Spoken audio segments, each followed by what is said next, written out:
So 3-4 days ago, I posted a video on deep vein thrombosis, right? So those who have watched, today is the good time for you to practice question and answer on deep vein thrombosis, because today we're gonna do 13 practice question and answer. And all those question and answer I got from the online, from different website like Facebook or social media here or there, and those are available for free practice. So whoever is a creator for those question, all the credits goes to them, nothing belongs to me. So all the credits to them. So also one more thing I want to mention.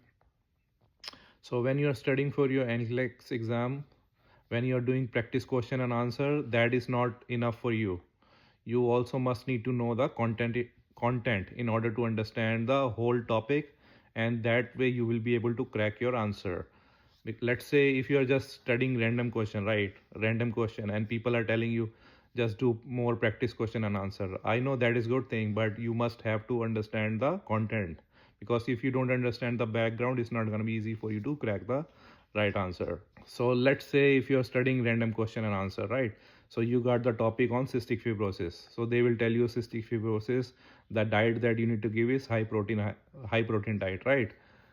So that is all you know about cystic fibrosis. And the next question is going to be on deep vein thrombosis, and the next question is going to be on meningitis or different topic. So when you take your NCLEX exam, they're not going to ask you about, let's say you just know only about cystic fibrosis diet, right? But they're going to ask you what therapy you're going to provide. So now you're confused, what is the answer? So that's why you must know the whole picture of the topic. So that's why when I post the video, it's like 8 to 10 minutes long. I know it's a little bit lengthy, but depend how you learn. Some of you like to learn by watching long video, and some of you like to learn only 60 second, the short video these days that is running, right? 60 second they will teach you about the topic. But personally I believe that is not enough for me personally to understand the topic, because 60 second they talk so fast. Here's a sign symptom, dizziness, this, the fever, this, so that is nothing going in my mind. So my thinking is to watch a little bit lengthy video so I can understand the background of the topic. So by saying that, let's practice question and answer on deep vein thrombosis, right? So we're gonna do practice question and answer, and try to pause the video and try to see if you're able to get the right answer. So are you ready? Because there are a total of 13 questions, so we're gonna go a little bit faster. So when you're watching this video, pause the video and then answer yourself. And I hope you watched the deep vein thrombosis video that I posted 3 days ago. Right, let's start. First question. The nurse is in the intermediate care unit is caring for a patient with deep vein thrombosis in left lower extremity. The nurse should recognize which potential complication as a priority. So what is a complication? So if your deep vein thrombosis clot breakdown from your leg is going to travel to your artery, pulmonary artery, which will cause pulmonary embolism. So development of pulmonary embolism is a potential complication for deep vein thrombosis. Final answer is answer D. A client receiving IV heparin for deep vein thrombosis has APTT 95 seconds. What action should the nurse take? If the APTT, that's patient is receiving heparin and APTT value is 95, that's mean patient is high risk of bleeding. So what are you gonna do in that situation? You're gonna do stop the infusion, heparin infusion, and notify the healthcare provider. As I mentioned, if the APTT value is more than 80 or less than 60, then you have to take action. If it's more than 80, that's mean the patient is risk for bleeding. Then you have to hold it and notify the MD, right, doctor. If APTT value is less than 60, that's mean the patient is not receiving enough heparin and they have to adjust the dose. Answer is B at this time. Third question. A nurse is assessing a client with deep vein thrombosis. Which finding is most commonly associated with DVT? So what is, if you have watched the video, it's going to be super easy for you to find the right answer. So DVT, what is the most commonly associated? So you will see answer C, unilateral leg swelling and calf pain.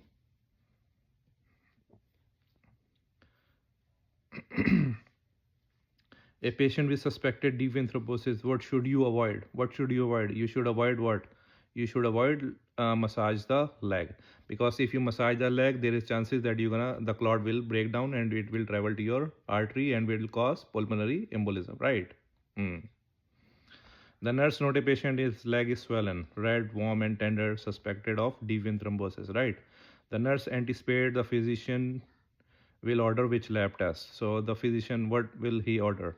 They will order D-dimer test, because D-dimer test will identify, if they say if the D-dimer test is positive, that means there is chances that the clot has built up. If the D-dimer is neutral, that means patient is fine. Hmm. And other options are INR you use for if patient is on Coumadin, right? PTT, APTT for heparin. Next question, which of the following is a common sign of deep vein thrombosis? What is it? Unilateral, one side of the leg is going to be swell. So unilateral leg swelling is your final answer. It's happen only one side of the leg, unilateral, right? Next question, a client is receiving heparin therapy for deep vein thrombosis. Which lab test should the nurse monitor? So when if you have watched the DVD video before, right? If patient is receiving heparin therapy, the lab value that you have to monitor is APTT. And if patient is receiving Coumadin or warfarin, same as Coumadin warfarin, the lab value needs to be monitored is INR, right? Clear? Yes. So at this time, patient answer is gonna be option C, APTT value when patient is on heparin. A patient with history of deep vein thrombosis is receiving warfarin therapy, right? Warfarin. The nurse note that the patient INR is 5.2. So INR value should be in between 2 to 3, as you know, right? What is the priority in nursing intervention? So INR value is very high. What we gonna do? So that's mean we have to give what we have to give. Administer the next dose. You won't give next dose. Prepare to administer vitamin K. So what is the antidote for warfarin? Coumadin. As you know, I mentioned Coumadin CK, right? Coumadin antidote is vitamin K. So when INR Coumadin level is very high, INR value is very high, you're gonna give antidote. What is the antidote for CK? Vitamin K. So that's mean prepare to administer vitamin K.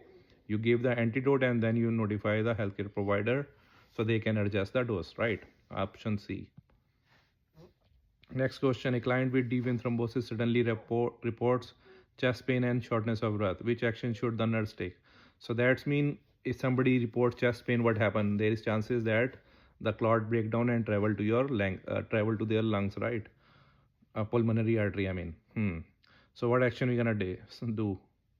So when the clot break down and travel to your pulmonary artery, that means the patient is gonna be having shortness of breath. So what are we gonna do in this time? Because the clot is gonna block the lung like lining, right? So patient will have problem in the receiving proper oxygen. So what we gonna do? We're gonna do option D, administer oxygen and notify the healthcare provider.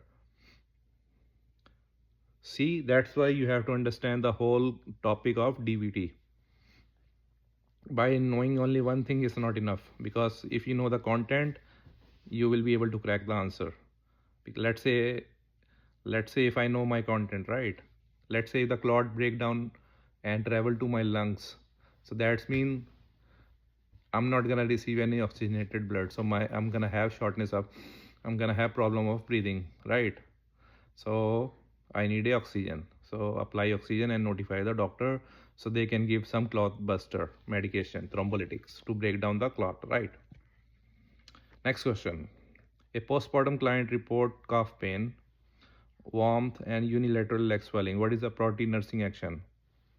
Priority nursing action is you don't massage, you don't encourage. So option C is your final answer. Keep the client on bed rest and notify the provider.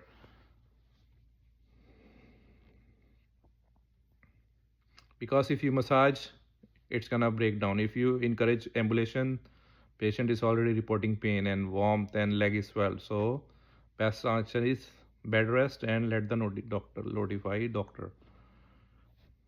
Next question. A nurse is caring for a client with deep vein thrombosis who suddenly develops acute shortness of breath, right? And chest pain. What is the nurse priority? Administer morphine, encourage the client cough, place the client high for. Option C. There's chances there for pulmonary embolism, right? So place the client high follower position and apply oxygen.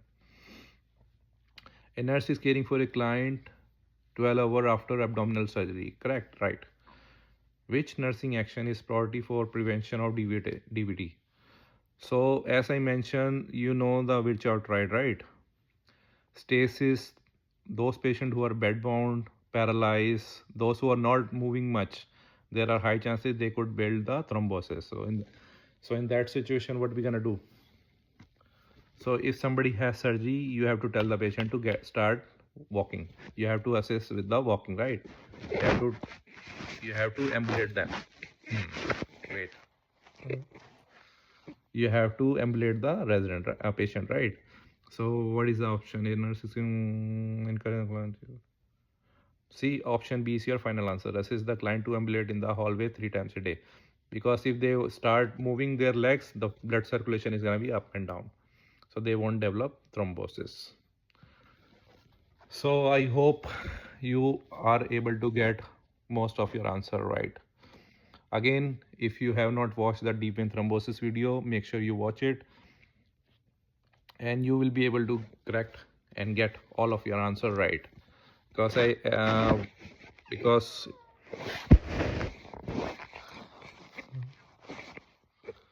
Because in order to crack about the deep vein thrombosis or any problem, right, you must have to understand the content. Some of you learn different way, some of you learn different way, but my way is to learn the content, because that's how I was able to pass my NCLEX exam. Because I was also doing only practice question and answer, but after 2 to 3 days I forget the whole topic. So that's why I have to decide to go with the content. And when I see NCLEX exam, I knew my content. I was able to get most of the answer right. So my advice to know about your content. And as I mentioned, some of you learn with the fast speed within 60-second video, some of you learn with the long video. So everybody has their own technique. So whatever technique suits you, please go for it. Good luck.